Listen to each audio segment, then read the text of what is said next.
Welcome back to the channel. I have my race trailer again. I have a red Silverado 2500 with a 6.6 gas. Santa Claus came to town and we're going up 6% grade. I did a towing video with this truck a little while ago and I've been talking a lot of trash about the 6.6 gas. Now it's time to put that trash to the test because we're going to see if this truck is truly a winner with this powertrain. All right, let's get started. Now, as far as your towing features go, you do have a tow haul mode. It's on a toggle. We're going to swipe it to the left, turns on the tow haul mode down below.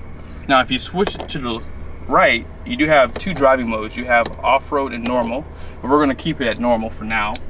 And they do have a system inside of here that you can use for towing. Oh, here it is right here. It's called trailering, actually. And they just kind of give you a status checklist. You can have multiple trailers, all that good stuff. We are going to be using this today to set up our trailer. It won't take us too long, but we're not going to go through too much of this stuff in here. The backup camera is pretty nice. They do have one for your parking lines and for your trailer. We're going to back up now. This is the clearest camera in the game, 100%, and you can zoom in. Now, I don't have the hitch installed yet, so let's go out back to check out the hardware. This truck does have a class 5 receiving hitch. They have your 4 7-pin connectors.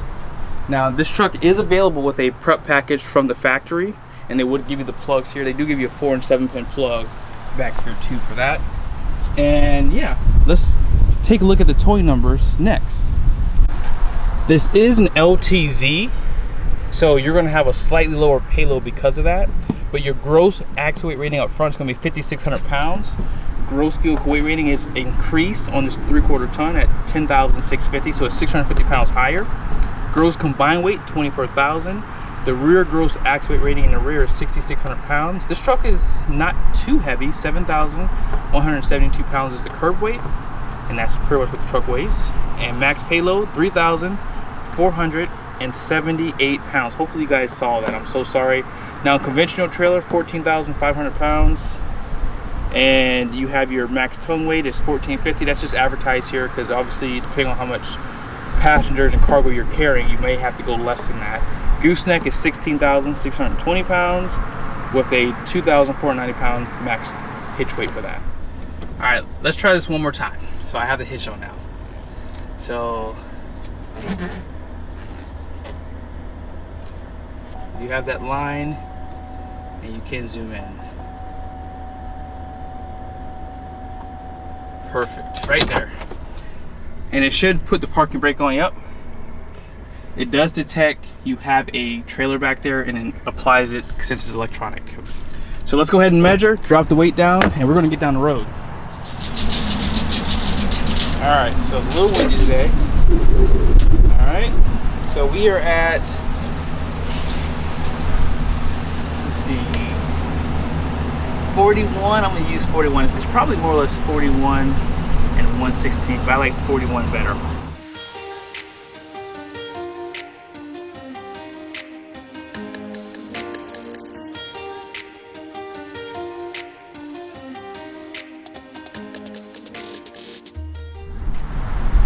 All right, guys, what do you think?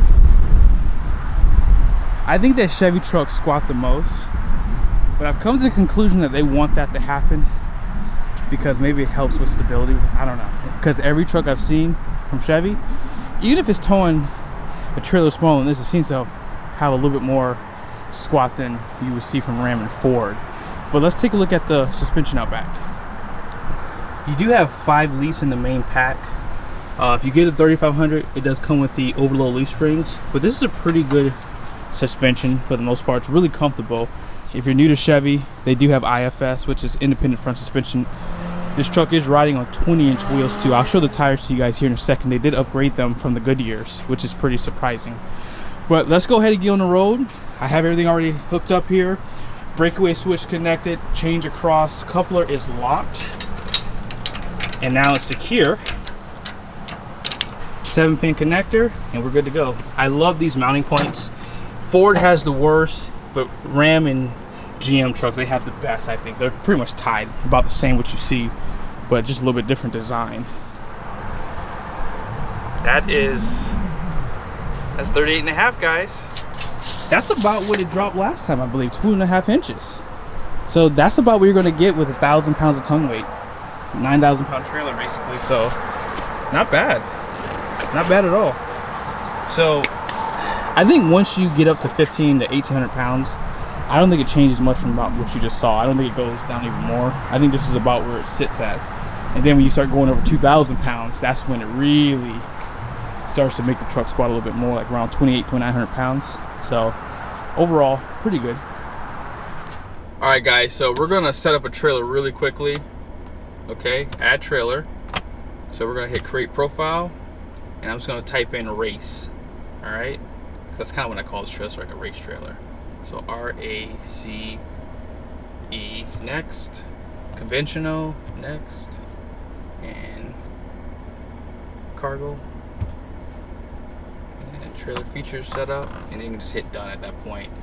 And you have a checklist, you know, this you want to make sure everything's done correctly. And then you have a status too. So we'll try to use this. I don't know if we will or not, but I'm going to reset the fuel mileage in here. So what I want to show you today, here, let me see. Let me go to info. We're going to, let's see. I think they have your transmission temperature maybe in here. You have transmission fluid. And I believe that's the only one they have on these trucks. And then you have your trip 1 too, so we'll reset that early. We'll reset this later. And then when we're driving, I'll show you the miles per hour digitally too. I think you guys like that better. But let's go ahead and get down the road. Trailer's nice and secure. Man, I might have been wrong, guys. I might have to put my foot in my mouth like I always do. So I did a video before this one on a Nissan Titan XD Cummins. And I'm so glad I get to drive this truck right after it, because I think this might be the truck with the least amount of stability in the HD lineup. And I think it's in part to this independent front suspension. I think the steering feel gets really vague when you add some weight to the back of the truck. But despite that, there's a difference between how this truck handles versus that Nissan Titan. And I think this truck is just a little bit more stable. It's just something you have to consider, guys. I mean, if you really are looking to buy a truck like this, it does not feel that much far off than that Titan. I mean, I think that the Titan is really stiff. I mean, I love the steering feel in the Titan a lot better. But for the most part, this steering feels adequate enough for hauling this. Now, I do feel the trailer back there a little bit more so than the Titan. I will say that. And this truck is probably a little bit longer. I know it has a longer wheelbase, but let's see. She's screaming. She's screaming. We're gonna have a little bit of a grade. This is gonna be a good test. I cannot wait. Oh my goodness. We shall see how this bad boy does. I forgot to adjust my mirrors earlier. But let me go ahead and set up. We're gonna be to the grade here in probably like another 5 or so minutes. Truck's already warmed up and should be a good comparison. I have some examples. I think I have that Ram 2500 6.4, so I should be able to put that one up against this truck, and I'll kind of show you a side-by-side comparison. You hear that? We're going up a little grade. I'm at 72 miles an hour. Okay, it just shifted. So it was just kind of holding the gear there for me, but yeah, this needs at least 8 speeds. They should contact ZF and see if they can give them the 8 speed that Ram uses, because I think that would help so much. And from what I've seen, I mean, a lot of people have said they've liked their 8 speed from Ram, and I haven't heard of anyone complaining about it being unreliable. So hopefully when GM refreshes this truck, because they just did the 1500s, they should be doing this truck soon too. Probably the following year they'll do a refresh with this one, and I'm thinking that that might change some of the powertrain in this truck, hopefully. This is one thing you cannot do with like a half-ton truck that's do 75, 78 miles an hour. Like, I have to pass some of these slow cars. These cars are going way too slow. It's like speed limit 70, they're going like 65, 60. But we're pretty much getting close to where the grade is. And like I said, what I'll do is I'm gonna just get some distance between these cars. This is gonna be the 6.6 gas engine from GM. It's gonna be good for 401 horsepower, 464 pound-feet of torque, and it is mated to a ancient 6-speed transmission. I think that's the only thing hurting this truck. Now out back it does have a 373 axle, and we're gonna see what it does going up that 6% grade. I'm really excited to do this test. All right, here we go. Ready, set, go.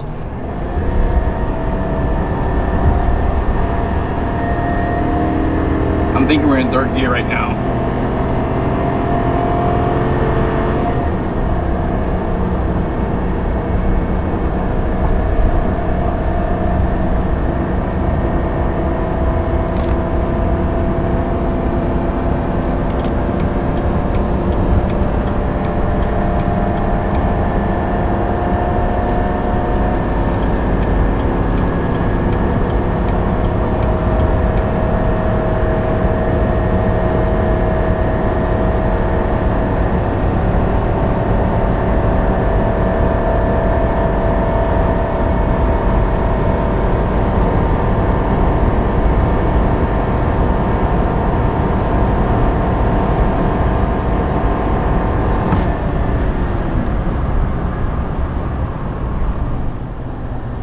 Check that out. 4.2 mpg so far. We're not gonna go off of this though. But 200, that can't be right. 200 degrees on the transmission? That can't be right.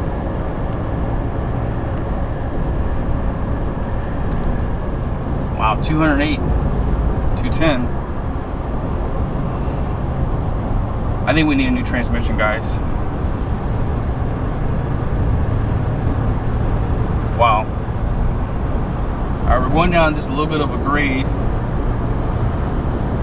The truck is definitely swaying. So I take back what I said. This is definitely a little bit more softer than that Titan. I think the Titan had a better suspension setup. I think that Chevy should reach out to Nissan and see how they're able to make that front suspension work so well, because it's just not happening. And I mean, these tires are pretty decent tires from what I've been told. I mean, I've heard of guys switching over to these that do full-time RVing. Now, it could be that the tire pressure is kind of low, but nevertheless, like I said, that IFS is going to hurt this handling, I think, personally, overall, so it doesn't really matter. So the tires on this truck are LT 275 7018. They are a Michelin tire. These are pretty good tires. I think you can get these from Costco too. And let's see here, as far as the capacities go, it's right down below.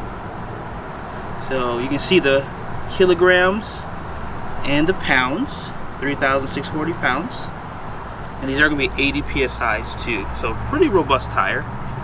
About the same as what they took off, but they're probably a little bit more quieter, so I'll be able to give you a test on these tires as well. I tested a 2015 Chevy Silverado with a 6.0, and it had the same transmission. I felt like this did maybe a little bit better. I think that I'll have to go get that footage and compare that acceleration to this truck, but I felt like it wasn't much difference. I feel like once we got over 75, I probably would have made it to 78. I wouldn't have made it 80 miles an hour though, so I don't know. Overall, it's not bad, but man, it would just do so much better if it had more gears. But we'll see what the fuel economy looks like too, because the Ram didn't do that great, although it was leveled and it had like 35-inch tires on it, so that's going to definitely affect performance. And this truck has Michelins, which are, these are probably the best tires you can get if you are trying to get good fuel economy. One thing to mention is the brakes on this truck. I don't like the feel of them. I feel like you really have to press them for the truck really starts to want to stop. I try to get the transmission to do some downshifting, but as you can see, even in tow haul mode, it's just not doing anything. Oh, I lost power steering. Oh snap. That's not good. That's not good at all. I lost power steering. That has never happened on the test. So I have to drop my trailer somewhere and come back and get it. Because, yeah. That's not good. Oh my goodness. Yeah, that just happened. So that was the first time I've tested a truck and it did not finish. So I don't know where the video left off at because I haven't edited the footage, but I got off the interstate. I think I mentioned something to the tune of, I think I said I would like the truck to have more brake feel because I feel like I have to really push them. And I really had to push them because I didn't have any brakes. And then the power steering went out first. And that was the first thing I noticed. And I don't know when I turned off the camera because I started panicking. So I was like, oh crap, I'm towing this trailer. And I don't know what's happening right now. So I was using the brakes off my trailer. I put the gain all the way up and it was able to stop the truck. And I turned into a parking lot. And from that point on, I basically unhooked my trailer. And that's when I turned the truck off, hoping that it would maybe reset something and then make the brakes and the power steering work again, because I checked the belt was still spinning and everything, so there was nothing wrong there. But for some weird reason, guys, yeah, brakes went out and the power steering went out, and I was able to get the truck back to the dealership. It took me a long time, but I haven't heard back yet what's wrong with it. I will ask, and hopefully I can do an updated video on that if I don't get the answer in time. But yeah, that was scary. So my Ram had to come to the rescue, unfortunately. For all you GM lovers, this truck had to go get my trailer. I was not going to tow it back with that truck. And that was a new truck, 2020 with 18,000 miles. I don't know what happened. So in the comment section, if you've ever lost brakes and power steering in your GM truck, let me know. And I don't care what people say in the comment section. I still have guys who just trash on Ram. Oh, Ram's the worst. They're the cheapest truck. They're junk. They're electrical issues all day long. I guarantee you a lot of those guys saying that have never even owned a Ram truck. They're just saying it because they heard their granddaddy say it 15 years ago, and now that's just the truth for the day's trucks. But I mean, I ain't lying to you. I haven't lost brakes and power steering yet, so I'm at least ahead of that truck. But you know, again, I'm not bashing GM. That's a one-off issue. So let's just be clear here. If you have had that issue, put it in the comment section. Let me know. Because at that point, if you guys on my channel have had issues with that and we're speaking about it, then now, okay, now we have a problem. But that's scary. So I don't know if a lot of you guys out there know, but if you lose brakes on your truck and you're towing this, I mean, this is 9,000 pounds behind you. This is a heavy SUV, pickup truck, whatever. I mean, whatever you want to call it. It was pushing the truck and I had to use the brakes from the trailer to stop this thing. I mean, it was scary. You know, and as I pulled off the interstate, I mentioned something about the brake feel. And when I noticed I didn't have brakes, and then when I start turning, I couldn't turn the truck because it was literally no power steerings. You know, when I do these tests, I always know where the trailer brake is because you just never know if you ever have to pull it, if you're in a pinch to stop in a hurry too. So I got to do a video on the GM trucks with the electronic parking brake too. I didn't know this. I learned something. I'll do it in another video. So stay tuned. Like, subscribe, stay tuned. It will save your life. Yeah, I have to do a video on towing safety because it's something that's necessary. I learned something today, or I learned something yesterday. This all happened yesterday. You know, and yeah, it was just scary. But I had to get my Ram to save the day. I'm sorry, guys, on the GM side of things. I left my trailer somewhere stranded, and he came and got me out. Thank you, buddy. You're my best friend. But on that note, I'm done being a Ram fanboy for today. But I hope it was helpful. Be safe out there, guys. I enjoy doing stuff like this because it does help me to understand how each truck performs. That GM truck did great for the most part. The 6.6 and that powertrain with the transmission, it's just not a good match. And I hope that GM changes that for 23 or 24. I hope they do, because they really need to. Because if they want to keep up with Ram and Ford, I just think that they're just losing right now. The 6.2 Ford is better than that 6.6 gas with that 6-speed transmission. And that's with the 6-speed too. Like, so I've towed with both the 6-speed and the 10-speed. Go back and watch those videos from Ford. I think they perform better, and you can get a 430 rear end with that truck. So I only towed with the 373s, and they outperformed the Chevy truck guys. So on that note, I'm just being honest here. I think that GM has some work to do, and I hope that they fix it quick, because Ram and Ford are taking their lunch right now. Peace.